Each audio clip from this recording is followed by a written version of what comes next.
In just 3 seconds, everything you thought about life and the afterlife either clears up or shatters. My mouth tastes of metal before the world goes soft. For 18 years, I'd been the one sliding into strangers' worst moments with a cot, a lamp, and a steady voice. I'd leant over broken bodies in alleyways and living rooms, barked orders in chaotic ER bays, and held hands that still smelled like cigarettes and regret while families said last things that couldn't be unsaid. I believed in oxygen, in tourniquets, in time and technique. I believed the work we did at the edge of life mattered. I believed people's stories could change if we found them in time. But I thought death itself was exclusively medical. I thought if you stopped the bleeding and fixed the airway and got them to the door, you'd done your duty. I was wrong. Before I tell you what I saw, let me be plain. I'm not asking you to take a single detail on faith because I say so. This is my testimony, what I experienced with my eyes, my chest, my head.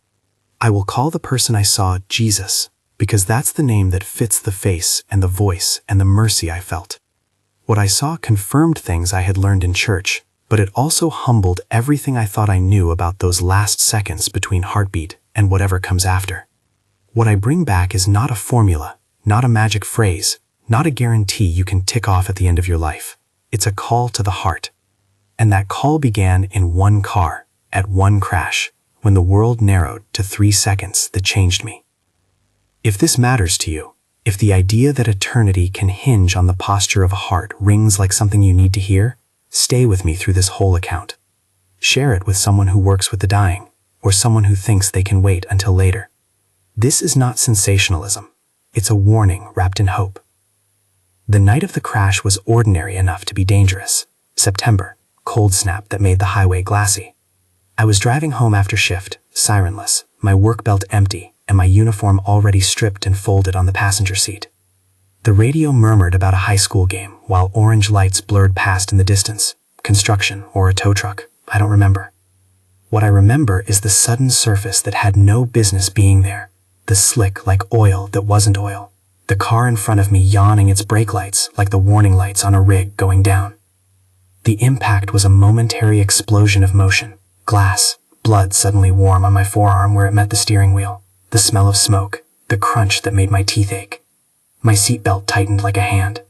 For a second, I thought I was in the middle of a call, reflex kicking in, fingers searching for radio. Then everything undid.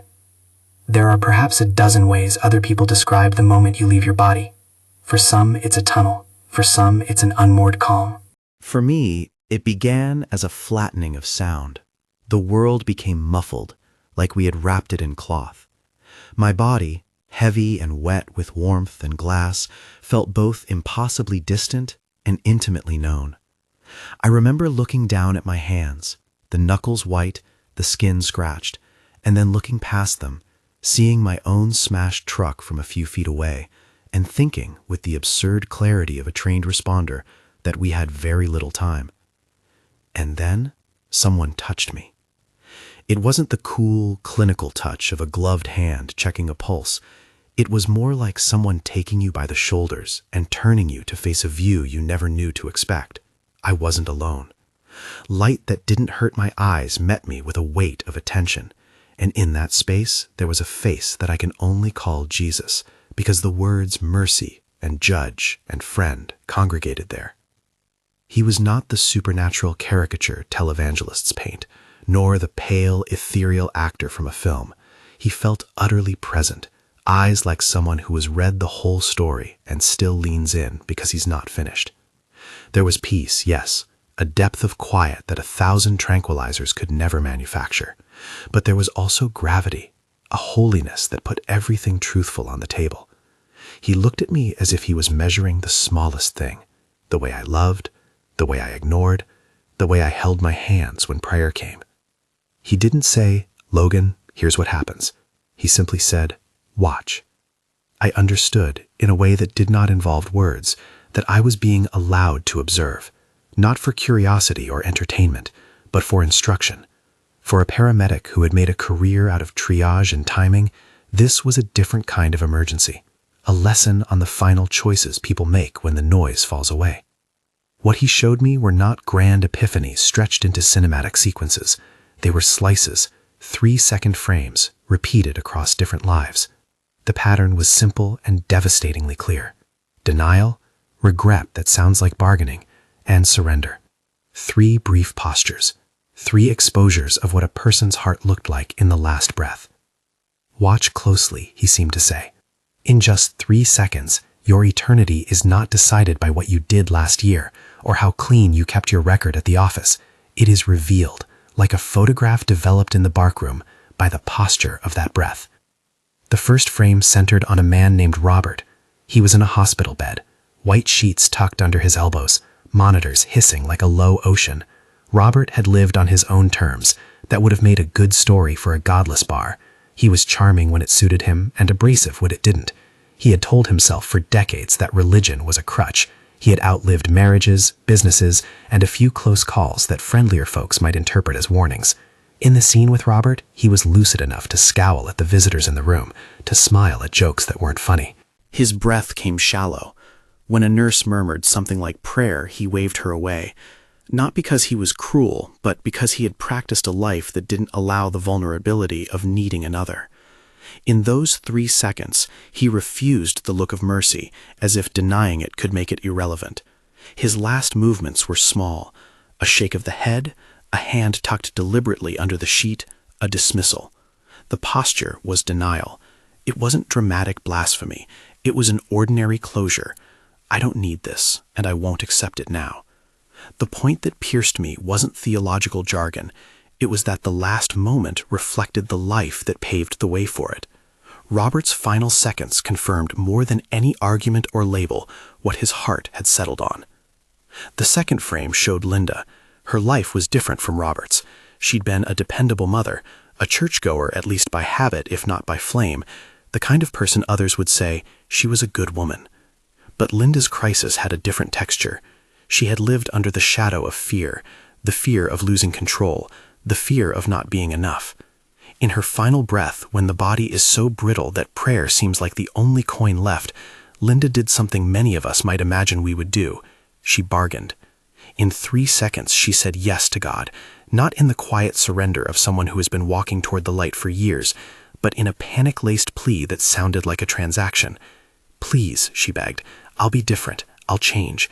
Don't let my kids suffer. I'll do better." Her voice was jagged with desperation. The posture was regret that looked like bargaining. It was not the same as surrender. It felt like a last-minute attempt to retrofit faith with fear.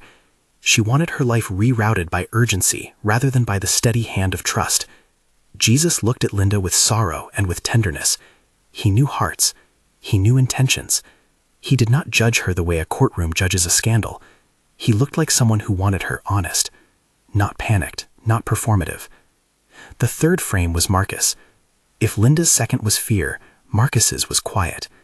Marcus was younger, late 20s, maybe early 30s, tattoos visible under a hospital gown sleeve, a life threaded with violence and fragile loyalties. He did not have the respectable resume of good behavior. For a long time, his choices had been driven by shame and pride in equal measures. He had been on ambulances before we ever met him, and the paramedics had known him as a frequent flyer. Heroin, fights, the sort of person you look eyes with and feel both compassion and a professional fatigue. When his last scene unfolded, there was no bargaining. There was no cynicism either. He looked at the presence, not with what I would call a performance of faith, but with a surrender that landed like an admission. I've been wrong. I can't fix this. In the 3 seconds, Marcus opened his chest to mercy. It was the posture Jesus singled out as true repentance, a softening of the armor, an honest handing over of the reins. Marcus's hand unclenched. He whispered something that didn't sound crafted, no scripted prayer, no line from a sermon, but it had weight. It had the kind of authenticity that looked like someone choosing to be vulnerable for the first time. Jesus didn't spin this into theologies or new gospel. He simply observed the difference between bargaining and surrender is real. One reaches for control, the other lets go. One is an attempt to purchase safety with panic. The other is an admission of dependency. In mercy's economy, posture matters. The life you've lived informs the posture you'll take when the lights go out. That is the heartbreaking and hopeful thing I saw. Let me pause here and be careful. I am not laying out some mystical checklist where certain words equal salvation. I am not promising that every last-minute utterance seals a destiny. What I saw was a consistent revelation. When the noise quits, the heart's posture becomes visible. That visibility is not a new doctrine I invented in an emergency room. It aligns with what the scriptures always pointed to: the knowledge God has of hearts, the mercy that meets the honest, the call to repentance. But it was sharper and stranger to watch it in real time. After the 3 examples, Jesus turned the view on me. He didn't speak like a teacher correcting a student. He spoke like someone who had a job for me. "You have been given a look," he said in a way that felt like both question and command. "Go back." The word landed like a manual override. In the ambulance, we say load and go. In that moment, go back meant something else. It meant return to the noise, the smells, the frantic beeps, and the smell of coffee in the break room. It meant return to the place where people's decisions are made under pressure, and sometimes without the spiritual language to describe them. I wanted to argue. Part of me, a technical, practical part, realized that I was the patient now and had no jurisdiction to lobby for myself. Another part was simply stunned by the audacity of the mission. Me? A paramedic with a long record of doing the tangible life-saving work? Why would I be sent with anything more than a testimony? Jesus' face held no condescension. It held a commission. "You will not be changed in word only," he seemed to say. "You will carry this back with you. Watch for those 3 seconds. Create space when you can. Offer mercy when asked. Never force it, never bypass care. But do not ignore what I showed you." When he touched me, it was not like a shock. It was more like the precise guidance of a hand on a wheel while driving. Subtle, direction-giving. I remember a warmth that was not a temperature, but an alignment. A feeling that the resolve to return was anchored before the body even responded. And then the world slammed back into me. Sound rushed in first. Siren, the sharp voices of my crew, the metallic clink as gear was moved. I tasted blood and antiseptic. Maria's voice, in the quarter-scratch edge that comes with adrenaline, was saying my name. "Logan, Logan, can you hear me? Stay with us." My head spun with an image that didn't fit. The pavement, the glitter of broken glass, the rainbow of hazard lights. My chest burned like someone had taken coals to it, and yet under that heat, a strange fatigue hovered like a curtain. Where Mr. Patterson on the next rig might have had eyes open in a report, I felt everything open at once. The EMT pushing ran checks, pulse weak, respiration shallow. They were doing their job. I was, for a parade of seconds, both patient and observer. I remembered the feel of the light, the face, the 3 frames. I registered the touch of hands on my rib cage as compressions started. The radio called for a medevac unit, my voice in my head cataloging the familiar protocols. There is a clinical neatness to being a professional in your own crisis. It's as if training gives you a script to follow, even when the lines are yours. Part of that script that I obeyed was still professional caution. Do not obstruct the crew, consent and protocol, the hospital's authority. Even in the surreal, I wanted to ensure no one could say later that I tried to add gospel and abandon AED. And yet, under the white noise of organized care, another current ran. I had seen things I had been tasked to carry. The weight wasn't merely personal, it felt delegated. It came with a tenderness that made me ashamed of the times I had been brusque with family members in the back of an ambulance because we were late. It made me aware of the times I'd prioritized efficient care over presence. It made me realize the sheer privilege of our line of work. We stand literally at the doorway between worlds for people who don't know there's a door. We loaded me into the ambulance. Maria strapped me down with the same methodical hands she used on every other patient. She didn't know the face I had seen, and I did not tell her about it. That would come later, in a voice that would mix confession with incredulity. For now, the lights in the gurney and the medkit were all present realities. The siren wailed, and I remember thinking that this was not the sound I'd always associated with urgency. Urgency used to mean oxygen, circulation, open airway. Now it meant a different category of care, to make room for the spiritual in the brief window where it might be chosen. The patient care report would later say my Glasgow coma scale was something precise. I have to mark that as indefinito because my focus was elsewhere, and I don't want to invent clinical numbers as if they are the point here. What matters is what I felt, an imperative to return, to use the profession I loved as a vessel, not a shield, for what the light had shown me. At the hospital doors, they met me with a flurry. I heard the word trauma, that cleanly ordered chaos that we train for. Then nothing for a long time that meant anything except the continuity of medical process. There were procedures, people I'd known as colleagues leaning over me with professional, efficient faces. Someone called out med orders. A doctor, Dr. Sarah Kim, was there, a name that will come up again because she will be part of the story later. At the time, she was a steady hand on the coldness of reality, calibrating the instruments like a musician tuning an instrument. I tell you this in detail because it matters. Even holding the line of protocol, there was a spiritual urgency inside me that did not dissolve when they intubated or when they took x-rays. If anything, the more orderly things got, the more piercing the memory of those 3 seconds became. It was not that the vision replaced medicine, it gave it context. It asked a question medicine cannot answer.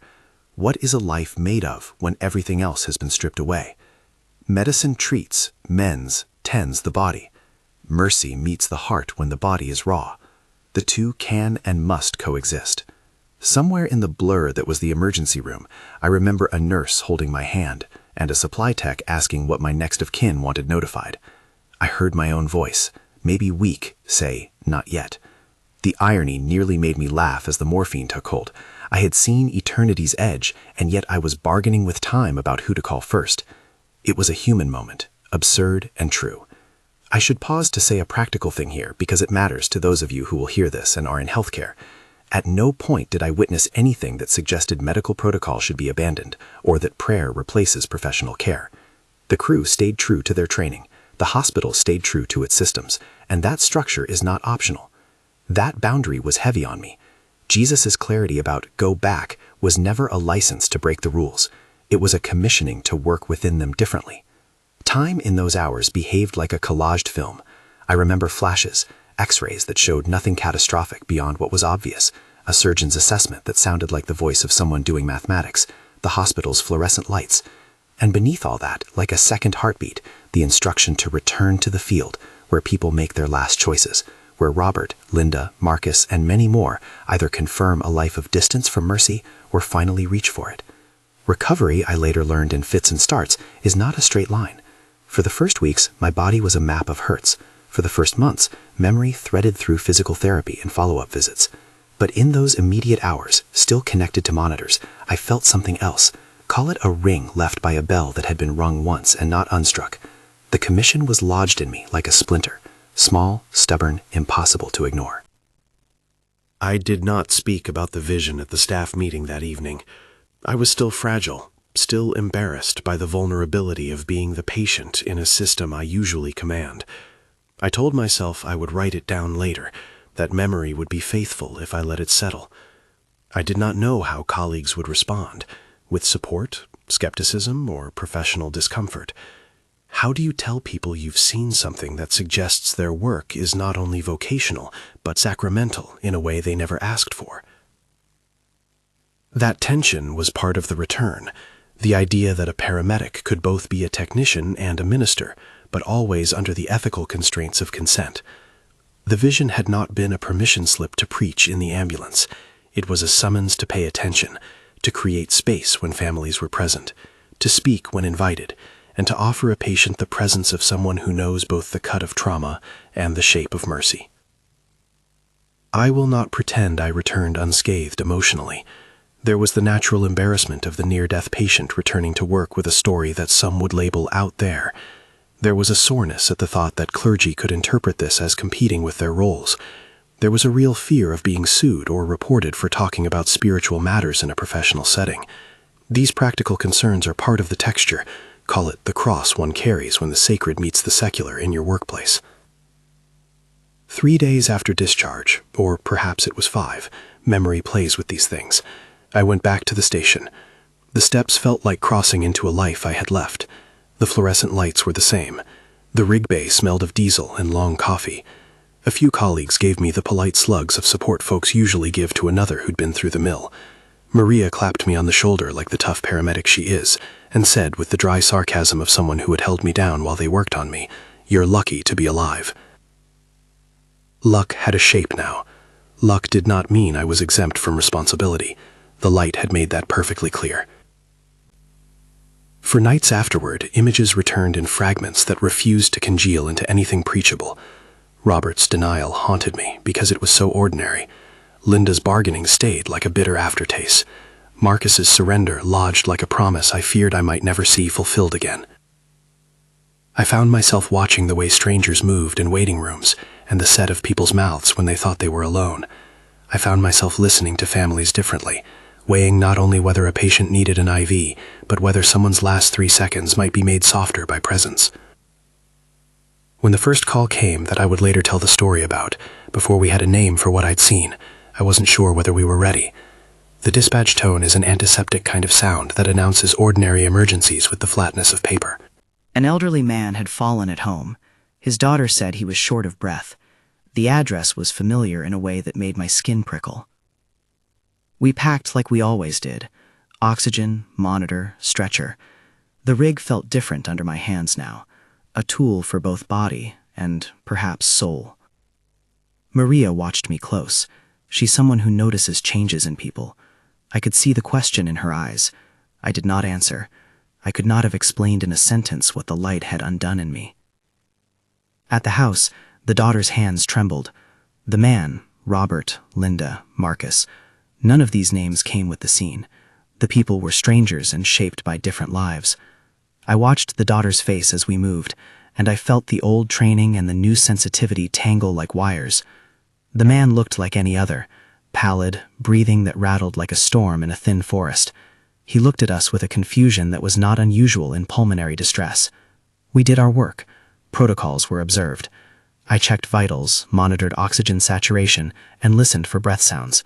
My instruments were steady. My voice was steady. I asked the standard questions and got the standard answers. Then the daughter's whispered question snagged the air between us. "Can you pray?" she said, small, cautious, like someone asking for permission to bring food into a hospital. In that little request, the vision's hammer fell again. Jesus had not told me to pray on anybody without consent. He had told me to create room. Permission was the room. I bowed my head for a moment I had not thought would be there in the middle of an emergency scene. I asked quietly, "Would you like me to pray now?" She nodded, tearful and grateful, and I placed my hand lightly on her father's arm, not with the invasive certainty of doctrine, but with the simple gravity of one human reaching to another across a doorway. This was not a formula. It was not a guarantee. It was a space. The man's eyes rolled back for a moment. I caught the cue of someone passing, of a fragile edge, and in that tilt I wished for Marcus's surrender, not Robert's denial. The 3 seconds had taught me to watch for what the heart wanted when it had not the energy to lie. What happened in that room mattered, but it is also the kind of intimate thing I do not use to prove a point. It is the kind of story that puts pressure on my own hands when I rest at night. The daughter squeezed my fingers after we left, whispering a gratitude that had the rawness of relief. This is how the commission began to play out in small ways. Permission given, space created, presence offered. Each time I did nothing more than be a steady hand, I felt myself moving in the direction of the task I'd been given. But the edges were never clean. A complaint came later from a family who felt a paramedic had spoken of religion in a way that made them uncomfortable. I sat with that complaint and thought of Jesus' face, him who never forced, but who asked us to watch. There is a tension in the work of first responders, to be sensitive enough to speak of the eternal and humble enough to step back when faith is declined. That tension is not a defect to be fixed. It is the very quality of what it is to be human in crises. I write all this slowly because the next part of the story, the part that gets called miraculous in some circles and challenged in others, begins with that ambiguous space. The vision shaped me, the commission nudged me, but the real test was whether I could go back into the messy reality of trauma and act with the humility and courage the light demanded. There was one night, a few weeks later, when the test came up like a wave. We were called for a domestic disturbance that had gone sideways. Gunshots, people down, the kind of landing that makes every chain of command click into place. When we arrived, law enforcement kept a tight perimeter. I don't want to recount the raw details. Some things in the work we do are the kinds of images I carry and place gently in a box. But in the middle of chaos, a woman lay on the floor of a hallway, blood dark on the carpet, eyes wide and searching. She had the look of someone who had been bargaining with life for years. She had that mixture of weariness and ferocious denial, seen men walking away, seen promises dissolve, learned to protect herself with a hardness that masqueraded as independence. A small crowd gathered at the doorway of the apartment, curious neighbors, a young neighbor with his phone already recording, a woman holding the kind of prayer beads that have comforted people since the beginning of history. I worked on the woman with the competence of years, compressions, airway, the monotony of the measures that keep the body ticking.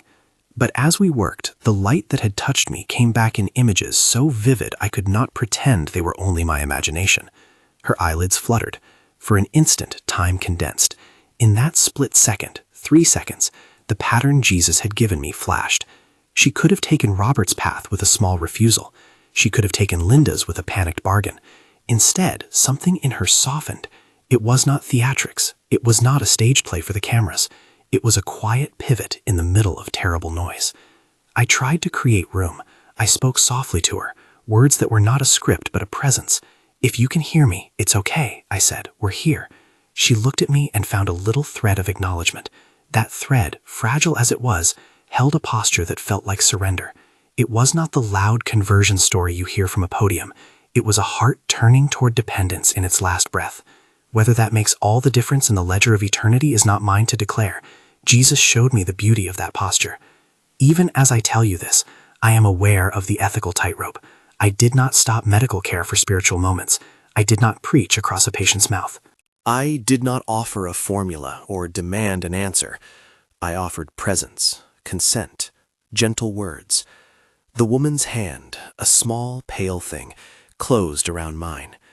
Whether she later woke to a life of faith, or whether her last gesture was an honest human reaching for another, is something I cannot fully claim to know. What is true is this: the 3-second pattern was repeated in front of me, and once you have seen that pattern, you cannot unsee it. When I was finally well enough to come back to full duty, the commission kept whispering.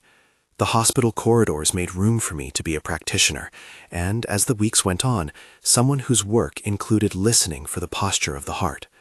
I began to notice small opportunities to create space, an extra minute to offer prayer when family asked, a steady grip on a hand when the rhythm monitor was flat and a mother needed someone to speak gently into the quiet, a refusal to close the door to spiritual conversation when asked. It was not heroic. It was not always successful. Sometimes families waved away anything beyond medical care, and I respected that. Other times, like with the woman in the hallway, a brief surrender knit itself into the last 3 seconds and left me trembling with gratitude. But even the tender moments came with friction. Colleagues asked questions in staff rooms that were sharper than polite curiosity. We had to train to be careful about consent. Hospital administrators asked for clear lines so that no one could say we had overstepped boundaries. There were meetings where lawyers sat across the table, and human resources used words that are the opposite of mercy: liability, exposure, complaint. I sat in those rooms and said what I could, that I would never circumvent protocol, and that I had no desire to force faith upon anyone. I also said, softly, with the cadence of a man who had seen light, that to ignore the spiritual need of patients at the point of death was to omit an essential part of care. The tension made me more careful, not less faithful. One afternoon, still in the fog of early recovery, I received a call that would narrow my focus with a kind of painful clarity. The dispatch voice was precise. Trauma, multiple victims, possible cardiac arrest. Location, church parking lot. Caller states adult male unresponsive. My chest tightened in a way I recognized as fear and responsibility braided together. Church parking lot. The irony of a place made to bridge the sacred and secular being the scene of a raw emergency hammered at me. When we arrived, the crowd was thick. People in suits, hands over mouths. I moved with my hands like I always did. Calm, fast, efficient. The man, Mr. Patterson, I would later be told, was slumped over the bench, blue at the lips, no pulse we could find. The pastor who had been giving communion at the lawn tickets now stood with palms pressed together as if to hold himself together. I did my work. Compressions. The cadence of 2 in, 2 out, the metronome of life-saving technique. But even as I did, the vision's instruction threaded through my head: create room, ask for permission. I glanced at the pastor and asked, "Would you like me to say something?" He nodded before I could finish the sentence, and that nod became the narrow door through which a small, honest exchange passed. I spoke very briefly, not formulaically, not in a way that would be reported as coercive, but with the humble gravity of someone who had seen what lies beyond mere technique. Mr. Patterson's chest rose on the ventilator that they finally placed. His eyes fluttered open, fixed, and then closed like a book. The pastor whispered and squeezed my shoulder. Later, the man's family would tell me that the pastor's presence had meant the world, that the prayer had been a comfort. Their words were gentle and human. The story made its soft ripples. You can see the pattern by now. There is no neat conversion for every person. There is no dramatic call and response that guarantees everything. There are, however, moments where posture is visible. There are times where a hand reaches out and someone truly lets go. Jesus had not given me a magic box of guaranteed outcomes. He had given me a charge to pay attention, to make room, to be gentle and resolute. And yet, even as those small scenes unfolded, a larger anxiety circled around me like a hawk. What does it mean to bring spiritual awareness into a profession that is expected to be neutral? What does it mean to speak of eternity in the sterile spaces of treatment rooms? How will you keep mercy from becoming proselytizing? These questions were not rhetorical. They shaped policy conversations and late-night debates with Maria over coffee. It was in that season, when the rawness of what I had seen was still new and the practicalities of returning to work were still unfolding, that the first real pushback came. A complaint arrived. A family alleged that I had crossed a line, used spiritual language on a patient who had not consented, made the family uncomfortable. The hospital launched a review. I sat in a conference room with a lawyer who spoke of exposure and litigation, and a supervisor, Captain Rodriguez, who was more worried about the departmental optics than anything else. Sitting there with the memory of Jesus' commission in my bones, I understood that the path I was on would be complicated. I wanted to be faithful to the vision I'd seen without harming anyone or breaking trust. I wanted to be the kind of person who could hold both the detail of medical protocol and the breadth of mercy. It was not an easy line, and sometimes we would miss Sten. I will not detail the administrative meetings. They are the ordinary, sometimes tedious machinery of a system trying to do justice. But I will say this, the review concluded without punitive measures, and part of the reason was the documentation, patients and families who had felt comforted. The other reason, less spoken but no less present, was that medical professionals on panels recognized something I had tried to explain, that sometimes at the edge of life, presence and spiritual words are part of human care. That verdict did not make me famous or saintly. It made me more intentional. It made me commit to training, how to ask for permission well, how to listen for spiritual cues, how to be steady without evangelizing. It made me write down the story of the 3-second pattern so I could teach others what I'd seen without being preachy. It made me sober about the dangers of assuming that sight meant immunity from error. There were successes, there were failures, but the commission stayed, as relentless as the sound of a distant siren, a reminder that I had been given not just a revelation, but a responsibility. And yet, as the weeks settled into a new rhythm of duty and recovery, a pressing question returned to me every night. What had I truly seen? Was it a vision unique to my experience, a mercy given to one man in a wreck on a winter highway? Or was it a pattern God wanted made known for the work of those who serve at the edge of life? The answer, at least for me, was that I was not meant to hoard what I had witnessed. I was meant to return.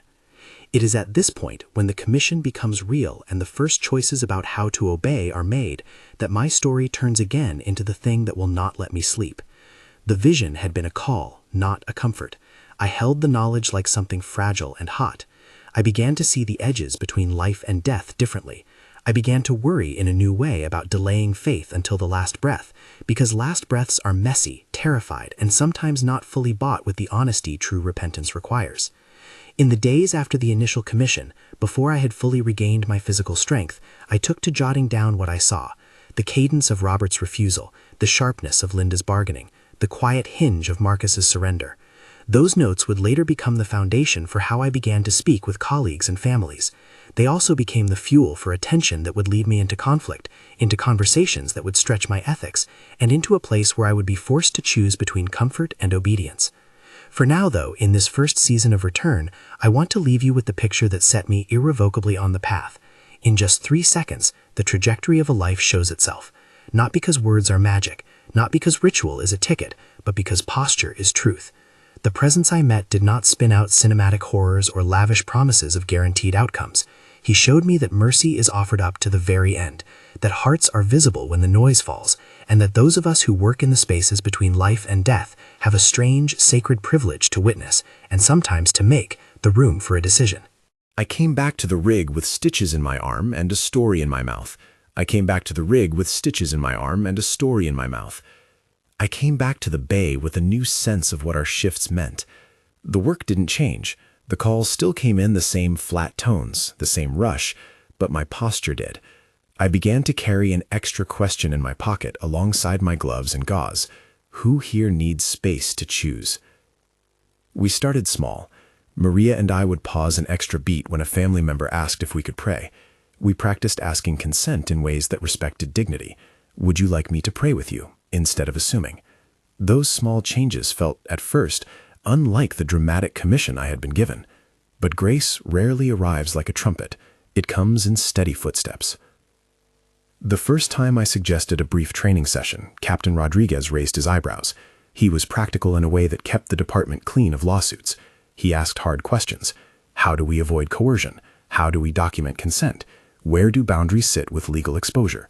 I answered honestly. We will not replace medical care with spiritual care. We will not proselytize. We will ask for permission. We will document. He agreed to a pilot if I could give him safeguards.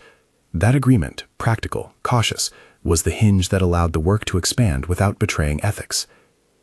Dr. Sarah Kim surprised me more than anyone.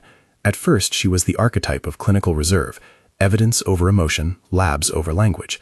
She sat through the first session with a careful face, interrupted by precise questions about protocol. But something in her loosened when I told her Marcus's moment, the one that didn't look like a sermon but like a man handing over his hands. She told me later, away from the staff room and the litigious phrasing, that what moved her was not the spectacle but the rawness, how often patients are terrified, and how rarely anyone speaks into that terror with humility. She began to attend our trainings, not because she wanted to evangelize, but because she recognized the human need we sometimes missed. We formalized a short module, consent language, red flags for when not to speak, how to offer presence, how to contact chaplain services, and documentation phrasing that respected privacy. It was designed so that faith would never be forced, and so that space could be made when families ask for it. We practiced role play in the break room, awkward at first, sincere later. Maria proved to be a natural teacher, clinical, clear, with a knack for saying the hard things gently. The ripple extended beyond our crew. A few families later told us they were comforted not by theology but by human attentiveness. Angela, a middle-aged woman who'd been found unresponsive at home, came to and later told her husband that the paramedic's hand on her arm had made her feel seen. She began coming to the hospital chaplain support group for caregivers. Devin, a young man we pulled from an overdose, in a later meeting asked a nurse about a local youth ministry and began attending recovery meetings. These were not proof texts. They were simple human responses to being given room to choose. Not all outcomes were tidy. We had complaints. We had one family who said they'd been made uncomfortable when a paramedic had offered prayer without a clear consent moment. The hospital investigated. I sat across that table with Captain Rodriguez, with HR, and with a lawyer who spoke in careful, slow syllables. I listened more than I defended. I explained the commission Jesus had given me, but I also acknowledged fallibility. We revised our training. We tightened our consent scripts. We wrote policy that elevated permission and lowered assumptions. Through all of it, the ache of what I had seen remained, an ache that became urgency. If Jesus had exposed the choice between heaven and hell in 3 seconds, then the ethical responsibility for us who stand at thresholds was profound. We are not judges. We are not arbiters of eternity, but we are witnesses. We can create the space where a heart's posture is visible. The case that sharpened everything came like a thunderclap, and is the reason I still carry that vision in my chest. Her name was Sarah. She was young, late 20s, I was told later, an elementary teacher who kept a column of children's drawings on the fridge and a text chain called Friday Coffee with colleagues, in which someone always promised to bring croissants and then didn't. The dispatcher said unresponsive, possible cardiac. When we arrived, the scene felt like a congregation. Neighbors, a roommate, someone on a phone calling a parent. Her chest had no rise we could detect. Her color was a dangerous gray. We did the work. Compressions, airway, rhythm checks. The circle of responders moved like a clock. The pastor from the local church, who the roommate had called, stood nearby, palms folded, eyes bright with fear. Drugs were prepared and pushed. We rotated compressions. The monitor showed a rhythm that flirted with us and then slipped away. Between compressions, in a rhythm that marries mechanical discipline and human breath, I caught a sliver of an expression. It lasted less than a coffee breath. It was a face that looked like someone who had been keeping a secret shame for years and had decided, finally, to tell it. I asked, again, careful in phrasing, "Would you like someone to pray with you?" I asked the roommate first. She nodded like the room had been waiting for permission she didn't have the authority to give.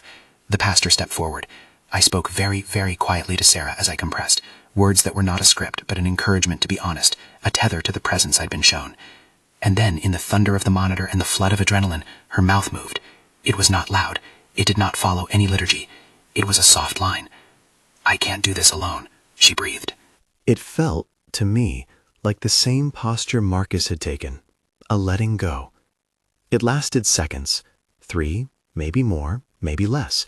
She exhaled and unclenched. Whether that breath was an act of prayer or a biological reflex, I do not presume to know. What I do know is that it had a look Jesus had singled out: surrender.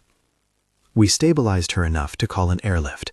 At the tertiary center, she would spend a week in the ICU, then another month recovering. She survived. She awoke shaky and unsure. When she did, she told the ICU chaplain she had felt a peace while unconscious that she could not explain, and she wanted to explore that. Over time, she began to meet with the hospital's spiritual care team. Her family told me later that she had started attending counseling and that her life choices shifted. She reconciled with the sister she'd been estranged from and enrolled in a teacher support group. They said, with gratitude that still startled me, that the presence we offered in those fraught minutes mattered. Sarah's case was not a tidy proof of doctrine. It was a human life that bent towards something different after an encounter with care and presence. It became the story I told at training sessions, not as a trophy, but as an example of posture seen and a life redirected. It was the case that softened Dr. Kem further. It was the case Captain Rodriguez referenced when arguing for clearer guidelines. We need policy to match compassion. The tension persisted. There were nights when I sat in my kitchen and felt rage and fear braided together. Fear that I had overstepped, rage at the idea that bureaucracies might smother the small mercies that keep people human. I prayed, not with scripts but with honest words, asking for wisdom, for humility, for mercy to be offered without coercion.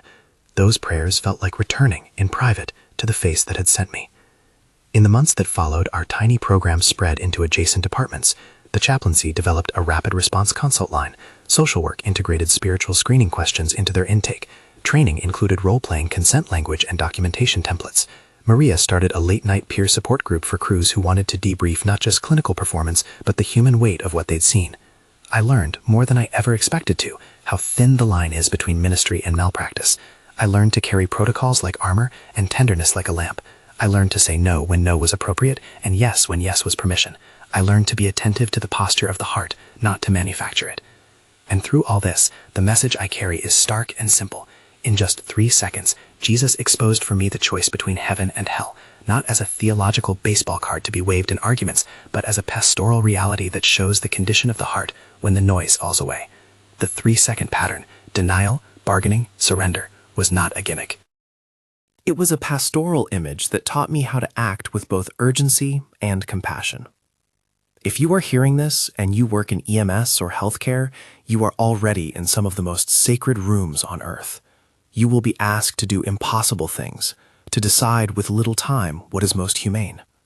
My plea to you is this: hold medical competence high and offer spiritual presence when invited. Be trained, be humble, ask permission, protect dignity. If you are not in healthcare and you're listening because this idea unsettles you, because you once thought you could keep deciding later, hear the urgency without panic. The invitation of Jesus that I saw was not a loophole to exploit. It was a loving command to be honest now, not in a last-ditch bargain. Genuine surrender is a posture of the heart, not a phrase on the tongue.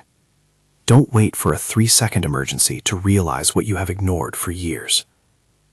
I cannot offer you a mechanical promise. I will not give you a script to whisper in a crash. What I can offer is testimony. I saw mercy. I saw the posture of hearts. I was given a commission to create room for honestly chosen dependence. If you have never surrendered, my invitation is simply that, an invitation. Seek out a pastor, a trusted spiritual friend, or a local church. Talk, ask questions, be honest about your fears. If you are willing to explore what surrender means, there are people and resources that will walk with you. This is not fear-mongering, it is urgency wrapped in hope. If the choice can be so visible in 3 seconds, then there is no time like the present to consider where your heart stands. If you want next steps, look for a trusted local congregation, reach out to a chaplaincy, or use the resources linked in the description to find a place to ask.